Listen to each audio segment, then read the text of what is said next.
আসসালামু আলাইকুম everyone, welcome back to my channel. আশা করছি আপনারা সবাই অনেক বেশি ভালো আছেন। আমি আলহামদুলিল্লাহ ভালো আছি। আজকে আমি আমার ব্লগটি শুরু করছি সকাল থেকে। তো সকালবেলা ঘুম থেকে উঠে আজকের আকাশ এবং আজকের দিনের পরিবেশটা যে এত দারুণ ছিল, যেটা আমি আপনাদেরকে বলে বোঝাতে পারবো না। তবে আজকের দিনটা এত সুন্দর হওয়ার একটাই কারণ, আজকে আমার আফরা মামুনির জন্মদিন ছিল। তো সেজন্যই আমার কাছে মনে হয়েছে যে আজকের দিনটা এতটা সুন্দর। তো যাই হোক, খুব সুন্দর একটা সকাল দিয়ে আজকের দিনটা শুরু করলাম। আশা করছি আপনাদের কাছেও আমার ভিডিওটি ভালো লেগেছে। আপনাদের কাছে যদি আমার ভিডিওটি একটুও ভালো লেগে থাকে, অবশ্যই আমার পেজটিকে ফলো করবেন। যারা আমার ইউটিউব থেকে দেখছেন তারা অবশ্যই আমার চ্যানেলটিকে সাবস্ক্রাইব করবেন। তো যাই হোক, আমি সকালবেলা খাওয়া দাওয়া শেষ করে বাড়ির পিছন দিকে চলে এসেছি। আর এখানে আমাদের বার্থডে গার্ল এবং তার বড় ভাইয়া, তারা দুজনে মিলে কি করছে দেখুন। তারা আজকে এখানে কাদামাটি নিয়ে দুজনেই খেলাধুলা শুরু করে দিয়েছে। তবে প্রতিদিনই কাদামাটি ধরলে তাদেরকে প্রচুর পরিমাণে বকা দেওয়া হয়। তবে আজকে আমরা আসলে আর তাদেরকে কিছুই বলিনি, তারা ইচ্ছা মতো এগুলো করেছে। আর আজকে আমার মামুনির জন্মদিন, আর বাড়িতে কিছুই রান্না করব না সেটা তো হতেই পারে না। তাই আজকে এখানে আমি বাড়ির সবার জন্য তেহারি রান্না করে নিচ্ছিলাম খাঁটি সরিষার তেল দিয়ে। আর এখানে গরুর মাংসগুলো আমি ঢাকা থেকে এনেছিলাম এবং আজকে সেই মাংস দিয়েই তেহারি রান্না করতেছিলাম। আর মাংসটাও আসলে খুব ভালো ছিল। এখানে কিছুটা কুরবানির মাংস এবং কিছুটা আমার নিজের কেনা মাংস ছিল। তো দুটো মাংস একসাথে মিক্সড করে আমি তেহারি রান্না করেছিলাম এবং তেহারিটা খেতে বেশ মজা হয়েছিল। তো এখানে আমার তেহারি রান্না অলরেডি শেষ এবং তেহারিটা আমি মাটির চুলাতেই রান্না করেছিলাম।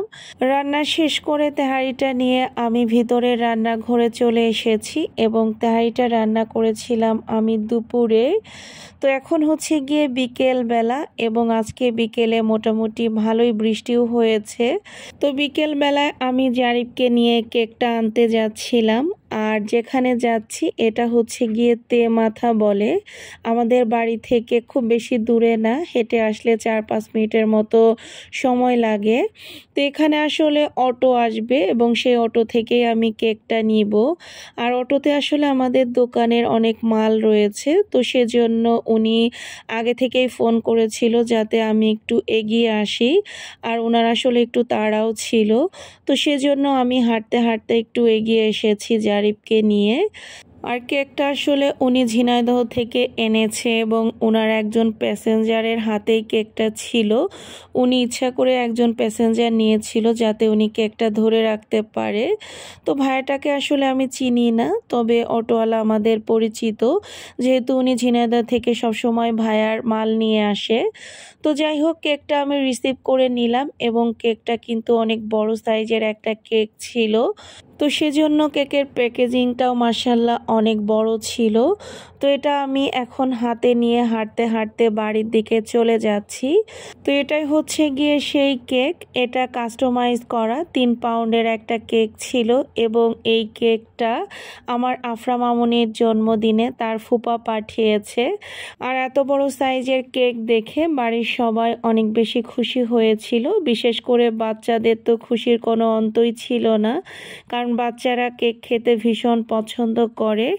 আর কেকটার ডিজাইনটাও সবাই অনেক বেশি পছন্দ করেছিল। সিম্পলের মধ্যে খুব সুন্দর লাগতেছিল কেকটা। আর এই কেকটা আসলে অর্ডার করেছিল ঝিনাইদহ টেস্টি ট্রিট থেকে, তো সেখান থেকেই কেকটা আসলে আনা হয়েছে। এবং কেকের বিষয়ে ডিটেলসে আমার পেজে আরও একটা ভিডিও আছে, তাই আজকে তেমন কিছু বলছি না।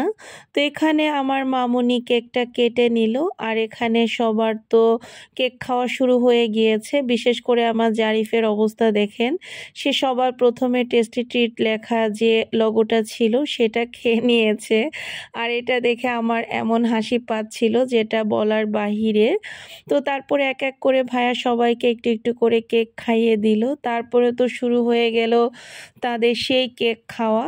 এবং কেক খেতে গিয়ে তারা দুজনেই সারা কাপড় চোপড়ে মেখে নিয়েছিল। পরে তাদের ড্রেস চেঞ্জ করে দেওয়া হয়েছিল।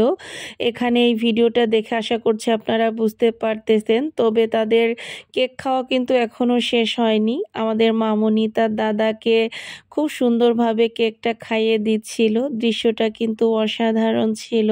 তো যাই হোক, আমার মামুনির 3 বছর পূর্ণ হয়ে গেল। সবাই আমার মামুনির জন্য দোয়া করবেন। আর কেকটা খেতে ভীষণ সফট এবং অনেক বেশি মজা ছিল। কাস্টমাইজ কেকগুলো বরাবরই অনেক বেশি মজার হয়ে থাকে। তো আপনাদের কাছে ভিডিওটি কেমন লাগলো অবশ্যই কিন্তু কমেন্ট করে জানাবেন।